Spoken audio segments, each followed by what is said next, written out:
ॐ श्रीगणेशाय नमः। श्रीकालरात्र्यै नमः। काली सतनामस्तोत्रम्। श्रीदेव्युवाच पुरा प्रतिश्रुतं देव क्रीडासक्तो यदा भवान् नाम्नां शतं महाकाल्याः कथयस्व मयि प्रभो। श्रीभैरव उवाच साधु पृष्टं महादेवी अकथ्यं कथयामि ते न प्रकाश्यं वरारोः स्वयोनिरिव सुन्दरी प्राणाधिकप्रियतरा भवती मम मोहिनी। क्षणमात्रं न जीवामि त्वां विना परमेश्वरी। यथादर्शे मले बिम्बं घृतं दद्याति संयुतं तथाहं जगतामाद्ये त्वयि सर्वत्र गोचरः। शृणु देवे प्रवक्ष्यामि जपात् सार्वज्ञदायकम् सदा शिवऋषि प्रोक्तो नुष्टुप् छन्दश्च ईरितः। देवता भैरवो देवी पुरुषार्थचतुष्टये विनियोगः प्रयोक्तव्यः सर्वकर्मफलप्रदः। महाकाली जगद्धात्री जगन्माता जगन्मयी जगदम्बा गजत्सारा जगदानन्दरूपिणी जगद्विध्वंसिनी गौरे दुःखदारिद्र्यनाशिनी। भैरवभाविनी भावा अनन्ता सारस्वतप्रदा चतुर्वर्गप्रदा साध्वी सर्वमङ्गलमङ्गला। भद्रकाले विशालाक्षी कामदात्री कलात्मिका नीलवाणी महागौर सर्वाङ्गा सुन्दरी परा। सर्वसम्पत्प्रदा भीमा नादिनी वरवर्णिनी वरारोहा शिवरुहा महिषासुरघातिनी। शिवपूज्या शिवप्रीता दानवेन्द्र प्रपूजिता सर्वविद्यामयी सर्वाभीष्टफलप्रदा। कोमलाङ्गे विधात्री च विधात्री वरदायिनी। पूर्णेन्दुवदना नीला मेघवर्णा कपालिनी कुरुकुल्ला विप्रचित्ता कान्तचित्ता मदोन्मदा। मत्ताङ्गी मदनप्रीता मदाघूर्णितलोचना मदोत्तीर्णा खर्पराशि नरमुण्डविलासिनी। नरमुण्डस्रजा देवी खड्गहस्ता भयानका। अट्टहासयुता पद्मा पद्मरोगोपशोभिता। वराभयप्रदा काली कालरात्रीष्वरूपिणी। स्वधा स्वाहा वषट्कारा शरदिन्दो शुभप्रभा। शरज्योत्स्ना च संह्लादा विपरीतरदातुरा। मुक्तकेशे छिन्नजटा जटाजूटविलासिनी। सर्पराजयुता भीमा सर्पराजोपरिस्थिता। श्मशानस्था महानन्दे स्तुता सन्दीप्तलोचना। शवासनरतानन्दा सिद्धचारणसेविता। बलिदानप्रिया गर्भा भूर्भुवस्वस्वरूपिणी। गायत्री चैव सावित्री महानीलसरस्वती। लक्ष्मीर्लक्षणसंयुक्ता सर्वलक्षणलक्षिता। व्याघ्रचर्माव्रता मेध्या त्रिवलीवलयाञ्चिता। गन्धर्वै संस्तुता साहि तथा चिन्दा महापरा। पवित्रा परमा माया महामाया महोदया। इति ते कथितं दिव्यं शतं नाम्नां महेश्वरी। यः पठेत् प्रातरुत्थाय स तु विद्यानिधिर्भवेत्। यः पठेत् प्रातरुत्थाय स तु विद्यानिधिर्भवेत्। यः लोके सुखं भुक्त्वा देवी सायुज्यमाप्नुयात्। तस्य वश्या भवन्त्येते सिद्धौघा सचराचराः खेचरा भूचराश्चैव तथा स्वर्गचराश्च ये ते सर्वे वसमायान्ते साधकस्य हि नान्यथा नाम्नां वरं महेशानि परित्यज्य सहस्रकम् पठितव्यं सतं देवी चतुर्वर्गफलप्रदम् अज्ञात्वा परमेशानि नाम्नां सतं महेश्वरी भजते यो महाकालिं सिद्धिर्नास्ति कलौ युगे प्रपठेत्तयतो भक्त्या तस्य पुण्यफलं शृणु लक्षवर्षसहस्रस्य काली पूजाफलं लभेत् बहुना किमिहोक्तेन वाञ्छितार्थी भविष्यति। श्रीदेव्युवाच पुरा प्रतिश्रुतं देव क्रीडासक्तो यदा भवान् नाम्नां सतं महाकाल्याः कथयस्व मयि प्रभो। श्रीभैरव उवाच साधु पृष्टं महादेवी अकथ्यं कथयामि ते न प्रकाश्यं वरारोः स्वयोनिरिव सुन्दरी प्राणाधिकप्रियतरा भवती मम मोहिनी क्षणमात्रं न जीवामि त्वां विना परमेश्वरी यथादर्शे मले बिम्बं घृतं दद्यादि संयुतं तथाहं जगतामाद्ये त्वयि सर्वत्र गोचरः शृणु देवे प्रवक्ष्यामि जपात् सार्वज्ञदायकम् सदा शिवऋषि प्रोक्तो नुष्टुप् छन्दश्च ईरितः देवता भैरवो देवी पुरुषार्थचतुष्टये विनियोगः प्रयोक्तव्यः सर्वकर्मफलप्रदः महाकाली जगद्धात्री जगन्माता जगन्मयी जगदम्बा गजत्सारा जगदानन्दरूपिणी जगद्विध्वंसिनी गौरे दुःखदारिद्र्यनाशिनी भैरवभाविनी भावा अनन्ता सारस्वतप्रदा चतुर्वर्गप्रदा साध्वे सर्वमङ्गलमङ्गला भद्रकाले विशालाक्षे कामदात्री कलात्मिका नीलवाणी महागौर सर्वांगा सुंदरी परा सर्वसंपत्प्रदा भीमा नादिनी वरवर्णिनी वरारोहा शिवरुहा महिषासुरघातिनी शिवपूज्या शिवप्रीता दानवेन्द्र प्रपूजिता सर्वविद्यामयी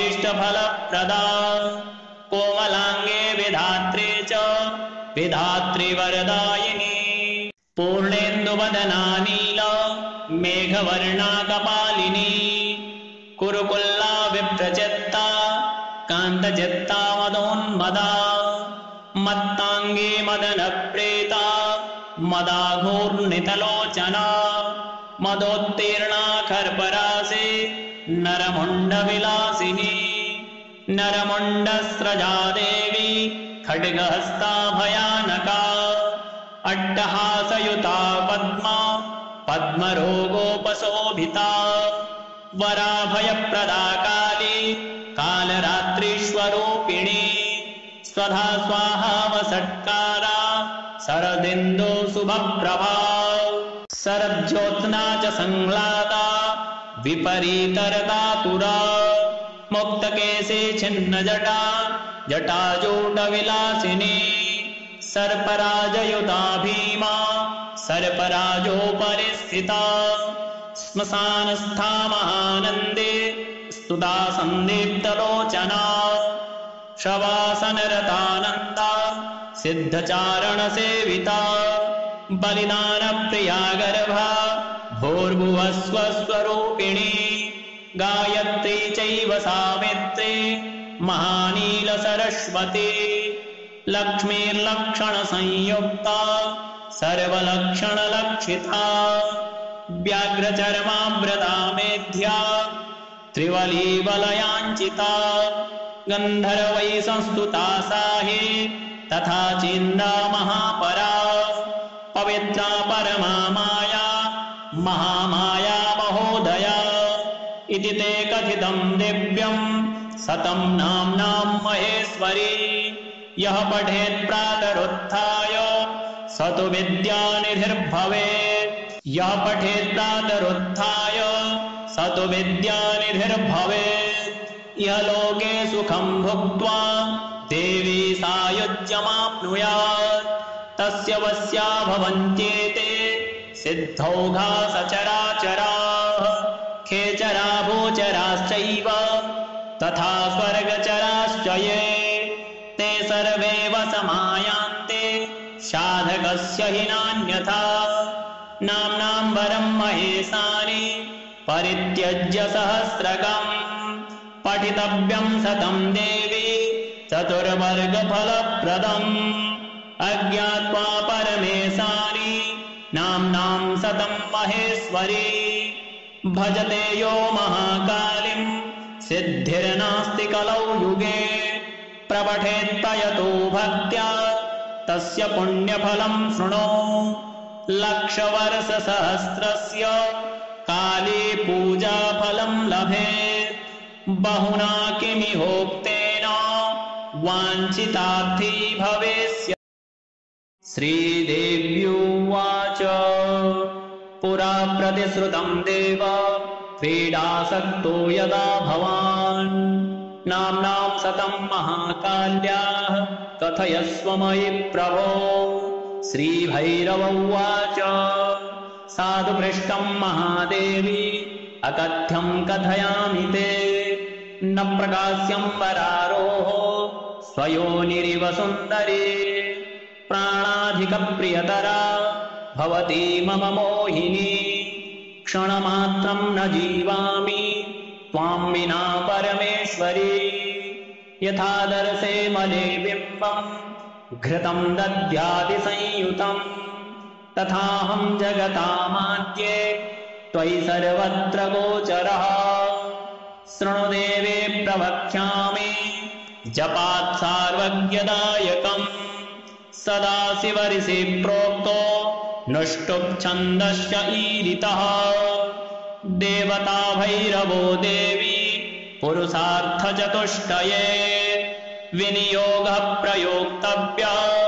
सर्वकर्मफलप्रदः महाकाली जगद्धात्री जगन्माता जगन्मयी जगदम्बा गजत्सारा जगदानन्दरूपिणी जगद्विध्वंसिनी गौरे दुःखदारिद्र्यनाशिनी भैरवभाविनी भावा अनन्ता सारस्वतप्रदा चतुर्वर्गप्रदा साध्वी सर्वमङ्गलमङ्गला भद्रकाले विशालाक्षी कामदात्री कलात्मिका नीलवाणी महागौर सर्वांगा सुंदरी परा सर्वसंपत्प्रदा भीमा नादिनी वरवर्णिनी वरारोहा शिवरुहा महिषासुरघातिनी शिवपूज्या शिवप्रीता दानवेन्द्र प्रपूजिता सर्वविद्यामयी सर्वाभीष्टफलप्रदा कोमलांगे विधात्री च विधात्री वरदायिनी पूर्णेन्दुवदना नीला मेघवर्णा कपालिनी कुरुकुल्ला विप्रचित्ता कान्तचित्ता मदोन्मदा मत्तांगी मदनप्रीता मदाघूर्णितलोचना मदोत्तीर्णा खर्पराशि नरमुण्डविलासिनी नरमुण्डस्रजा देवी खड्गहस्ता भयानका अट्टहासयुता पद्मा पद्मरोगोपशोभिता वराभयप्रदा काली कालरात्रीश्वरूपिणी स्वधा स्वाहा वषट्कारा शरदिन्दो शुभप्रभा शरज्योत्स्ना च संह्लादा विपरीतरतातुरा मुक्तकेशे छिन्नजटा जटाजूटविलासिनी सर्पराजयुता भीमा सर्पराजोपरि स्थिता श्मशानस्था महानन्दे स्तुता सन्दीप्तलोचना शवासनरतानन्दा सिद्धचारणसेविता बलिदानप्रिया गर्भा भूर्भुवस्वस्वरूपिणी गायत्री चैव सावित्री महानीलसरस्वती लक्ष्मीर्लक्षणसंयुक्ता सर्वलक्षणलक्षिता व्याघ्रचर्माव्रता मेध्या त्रिवलीवलयाञ्चिता गन्धर्वैः संस्तुता साहि तथा चिन्दा महापरा पवित्रा परमा माया महामाया महोदया इति ते कथितं दिव्यं सतं नाम्नां महेश्वरी यः पठेत् प्रातरुत्थाय स तु विद्यानिधिर्भवेत् यः पठेत् प्रातरुत्थाय स तु विद्यानिधिर्भवेत् यः लोके सुखं भुक्त्वा देवी सायुज्यमाप्नुयात् तस्य वस्या भवन्त्येते सिद्धौघा सचराचराः खेचरा भूचराश्चैव तथा स्वर्गचराश्च ये ते सर्वे वसमायान्ते साधकस्य हि नान्यथा नाम्नां वरं महेशानि परित्यज्य सहस्रकम् पठितव्यं सतं देवी चतुर्वर्गफलप्रदम् अज्ञात्वा परमेशानि नाम्नां सतं महेश्वरी भजते यो महाकालिं सिद्धिर्नास्ति कलौ युगे प्रपठेत्तयतो भक्त्या तस्य पुण्यफलं शृणु लक्षवर्षसहस्रस्य काली पूजाफलं लभेत् बहुना किमिहोक्तेन वाञ्छितार्थी भवेत्। श्रीदेव्युवाच पुरा प्रतिश्रुतं देव क्रीडासक्तो यदा भवान् नाम्नां सतं महाकाल्याः कथयस्व मयि प्रभो।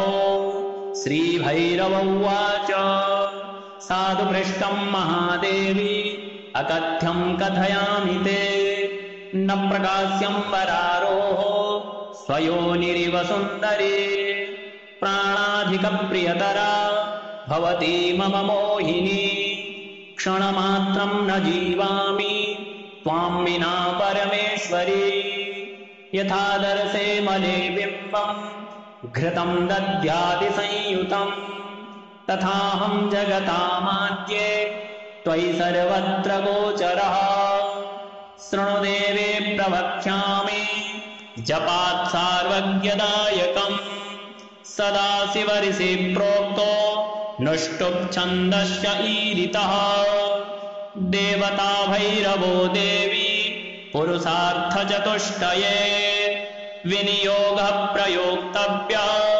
सर्वकर्मफलप्रदः महाकाली जगद्धात्री जगन्माता जगन्मयी जगदम्बा गजत्सारा जगदानन्दरूपिणी जगद्विध्वंसिनी गौरे दुःखदारिद्र्यनाशिनी भैरवभाविनी भावा अनन्ता सारस्वतप्रदा चतुर्वर्गप्रदा साध्वी सर्वमङ्गलमङ्गला भद्रकाले विशालाक्षी कामदात्री कलात्मिका नीलवाणी महागौर सर्वांगा सुंदरी परा सर्वसंपत्प्रदा भीमा नादिनी वरवर्णिनी वरारोहा शिवरुहा महिषासुरघातिनी शिवपूज्या शिवप्रीता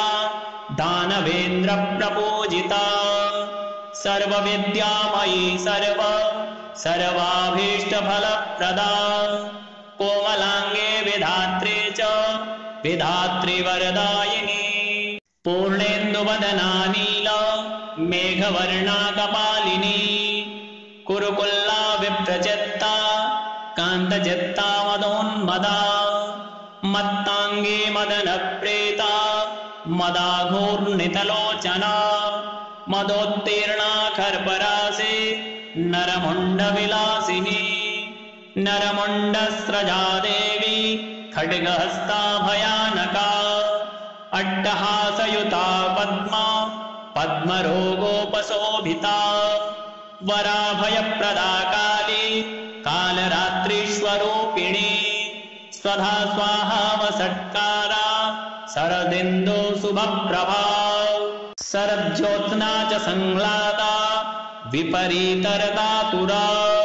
मुक्तकेशे छिन्नजटा जटाजूटविलासिनी सर्पराजयुता भीमा सर्पराजोपरि स्थिता श्मशानस्था महानन्दे स्तुता सन्दीप्तलोचना शवासनरतानन्दा सिद्धचारणसेविता बलिदानप्रिया गर्भा भूर्भुवस्वस्वरूपिणी गायत्री चैव सावित्री महानीलसरस्वती लक्ष्मीर्लक्षणसंयुक्ता सर्वलक्षणलक्षिता व्याघ्रचर्माभृता मेध्या त्रिवलीवलयाञ्चिता गन्धर्वैः संस्तुता साहि तथा चिन्दा महापरा पवित्रा परमा माया महामाया महोदया इति ते कथितं दिव्यं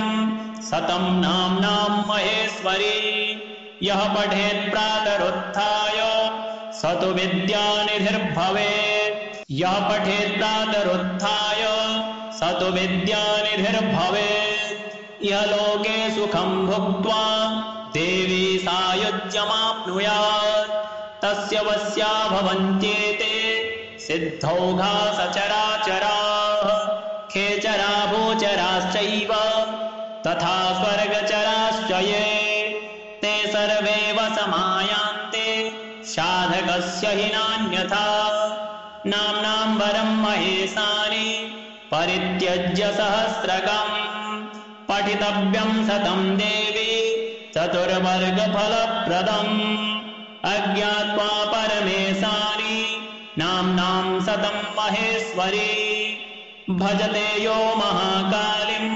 सिद्धिर्नास्ति कलौ युगे प्रपठेत्तयतो भक्त्या तस्य पुण्यफलं शृणु लक्षवर्षसहस्रस्य काली पूजाफलं लभेत् बहुना किमिहोक्तेन वाञ्छितार्थी भविष्यति।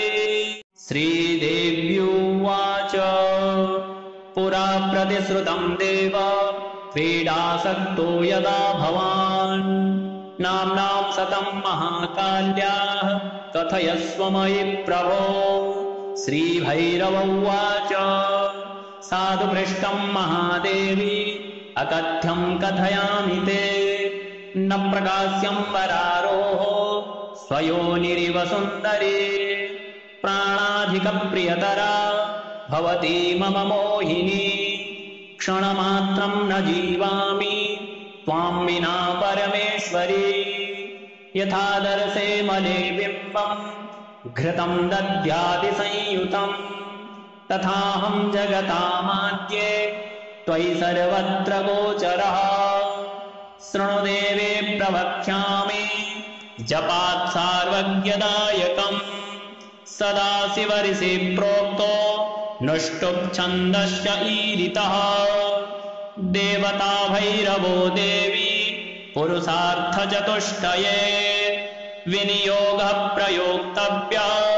सर्वकर्मफलप्रदः महाकाली जगद्धात्री जगन्माता जगन्मयी जगदम्बा गजत्सारा जगदानन्दरूपिणी जगद्विध्वंसिनी गौरे दुःखदारिद्र्यनाशिनी भैरवभाविनी भावा अनन्ता सारस्वतप्रदा चतुर्वर्गप्रदा साध्वी सर्वमङ्गलमङ्गला भद्रकाले विशालाक्षी कामदात्री कलात्मिका नीलवाणी महागौर सर्वांगा सुंदरी परा सर्वसंपत्प्रदा भीमा नादिनी वरवर्णिनी वरारोहा शिवरुहा महिषासुरघातिनी शिवपूज्या शिवप्रीता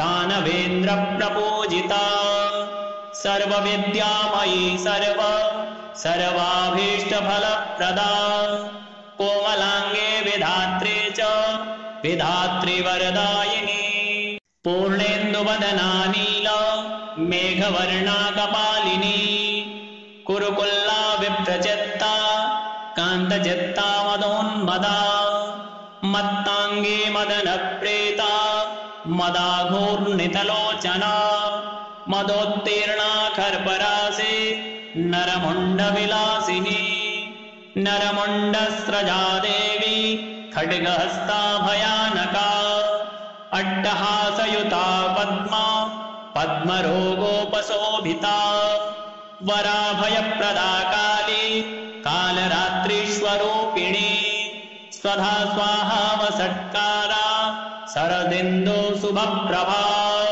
शरज्योत्स्ना च संह्लादा विपरीतरदातुरा मुक्तकेशे छिन्नजटा जटाजूटविलासिनी सर्पराजयुता भीमा सर्पराजोपरिस्थिता श्मशानस्था महानन्दे स्तुता सन्दीप्तलोचना शवासनरतानन्दा सिद्धचारणसेविता बलिदानप्रिया गर्भा भूर्भुवस्वस्वरूपिणी गायत्री चैव सावित्री महानीलसरस्वती लक्ष्मीर्लक्षणसंयुक्ता सर्वलक्षणलक्षिता व्याघ्रचर्माव्रता मेध्या त्रिवलीवलयाञ्चिता गन्धर्वैः संस्तुता साहि तथा चिन्दा महापरा पवित्रा परमा